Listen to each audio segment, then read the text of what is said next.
možnost se porovnat s někým jiným, protože přece jenom v té praxi dostávám nějakou zpětnou vazbu od zákazníků, s kterým se pohybuju se v nějaké firmě, takže nějaké zaběhlé koleje a touto soutěží takovou přirozenou cestou získat zpětnou vazbu od někoho jiného.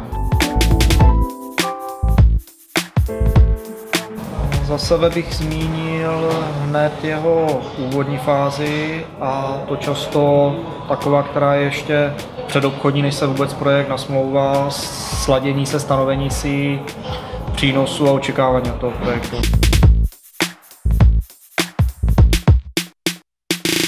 Si nemyslím, že je nezbytná nebo že by hrála nějaký klíčový faktor úspěšnosti nebo výběru daného projektového manažera pro danou zakázku.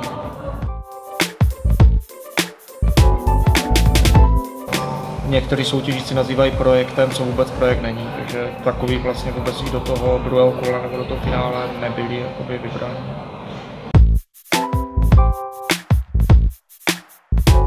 Sféry neziskových organizací.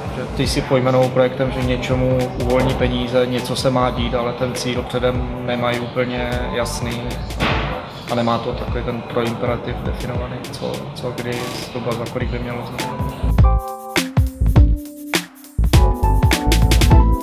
Je to vyvážení úspěšnosti toho projektu a jeho přínosu a zejména těch přínosů nejen, že projekt dopadl dobře, ale že se tím projektem dosáhlo to, co bylo očekáváno. To jsou takové dvě rozdílné hlediska, které často splývají, nebo to druhé, to přínosové se úplně nehodnotí. No a v kombinaci do toho, jaké praktiky a jak ti daní soutěžící v tom projektu byli zapojeni, jak si v něm stáli. Takže taková ta kombinace naplnění přínosu a to reálného provedení.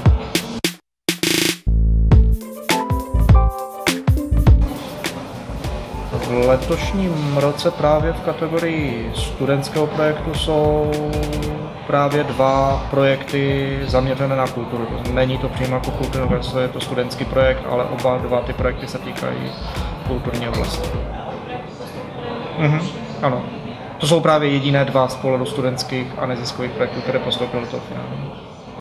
Studentský a neziskový projekt, který vydává Encounter, projektových manažerek Terezy Koudelové a Anny Svrámské.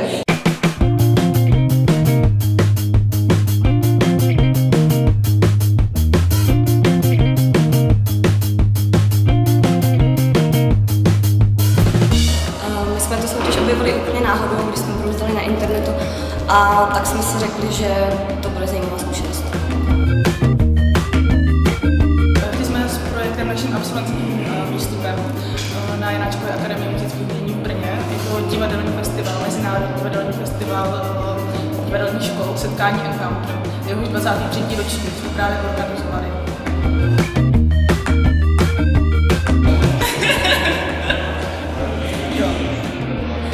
Já mám doma kočku, která se neustále tváří jako vrah na čmence.